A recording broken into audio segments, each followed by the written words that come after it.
Non, non, Roth, lui, il est le Benjamin. Ah non, c'est un nom. Bien.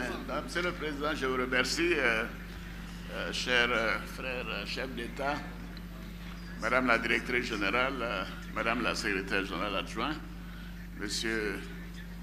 ça va là? Ah oui, d'accord.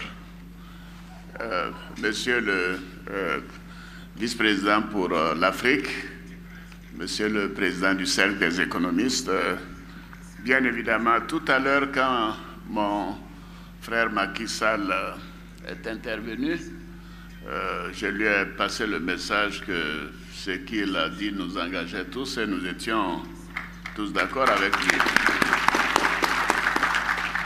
Alors, cependant, je voulais dire à mon jeune frère Alain Foka, on aime se provoquer l'un et l'autre, puisqu'il a indiqué que, en fait, ces questions sont évoquées dans un cercle, disons, entre guillemets, plus approprié aujourd'hui.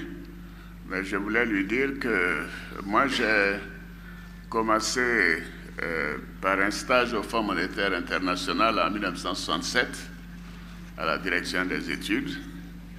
Et après, j'y ai été recruté en 68. Donc, ça fait quoi? Ça fait un demi-siècle, hein? Ça fait beaucoup. Donc, ça fait... Bon, j'ai fait plusieurs passages. J'ai été recruté comme économiste en 68. Ensuite, je suis retourné comme directeur Afrique en 84 pour 5 ans. Et comme directeur général adjoint, donc en 94, de 94 à 99. Alors évidemment, la question de la dette est une question permanente, hein, y compris pour les institutions elles-mêmes d'ailleurs.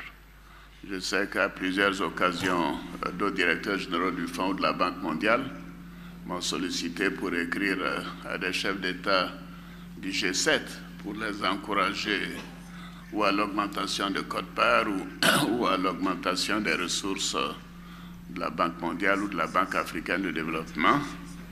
Mais la réalité, en fait, avec cette expérience, et mon expérience maintenant de la gestion de la Côte d'Ivoire depuis 8 ans, c'est que c'est surtout, moi je donne la priorité au commerce.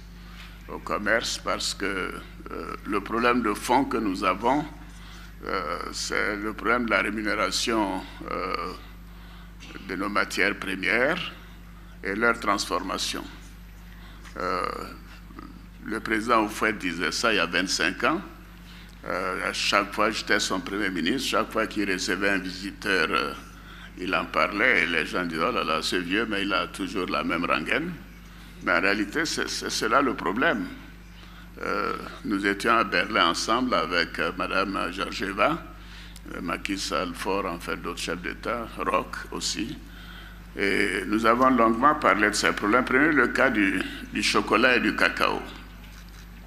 Alors, le cacao que nous produisons, 40% de la production mondiale. Le Ghana produit 60%. Nous pourrions faire un OPEP de cacao. Et le chocolat, pour 100 milliards de chocolat vendus, en réalité, le producteur ne reçoit que 6%. Pour 100 milliards, le producteur ne reçoit que 6 milliards. Alors nous fixons le prix du cacao tous les ans en donnant au minimum 20% aux planteurs, 20% du marché mondial, du prix du marché mondial, 20% aux intermédiaires et 20% en TVA, en droit unique de sortie comme nous l'appelons.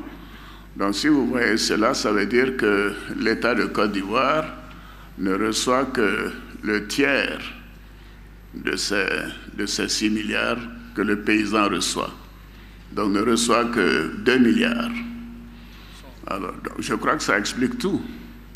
Parce que si en réalité la transformation nous permettait d'avoir 15 ou 20%, des ventes de chocolat, du beurre ou de la pâte de cacao, nous n'aurions même pas besoin de l'aide étrangère, puisque aujourd'hui le budget de la Côte d'Ivoire est de 8 000 milliards de francs CFA, ce qui fait à peu près 16 milliards de dollars. Alors évidemment, c'est important la question de la dette, parce que pour faire tout ce que nous avons à faire, nos budgets, et Madame la directrice générale le disait, nos taux sont très faibles, un taux maximum de 17%, alors qu'en Europe, les taux sont à 34%. En Côte d'Ivoire, malheureusement, nous sommes à 16%, ce qui est très faible. Au Sénégal, vous êtes déjà à 17% d'ailleurs. Et maintenant, pour traiter la question de la dette, il nous appartient, peut-être vous direz que c'est l'ancien directeur général du fonds qui le dit, il appartient aussi que les emprunts que nous contractons aient deux caractéristiques. La première chose, je pense qu'il faut que ces emprunts soient concessionnels pour que les taux d'intérêt ne grèvent pas les ressources budgétaires. Et bien sûr, la deuxième chose, c'est que ce soit pour des projets qui soient productifs. Bon, évidemment, tous les projets ne sont pas productifs immédiatement. C'est le cas des grandes infrastructures, en tout cas, ça facilite la circulation et tout. Mais également, nous avons des problèmes de dépenses au titre de la sécurité. Je demandais tout à l'heure à mon frère Issoufou quel est le pourcentage de votre budget que vous consacrez à la défense, à la sécurité. Il me dit que ça fait 14-15%. Bon, 15 à 20%, pardonnez-moi. Bon, en Côte d'Ivoire, c'est 8 à 9%. Mais ces dépenses-là, il faut bien les financer. Donc, la question de lier la soutenabilité de la dette au déficit budgétaire, à mon sens, c'est quelque chose de très approprié. Parce que ces dépenses, nous devons les faire. Bon. Nous devons essayer aussi de rester dans ce critère de 3% du déficit sur le budget, sur le PIB.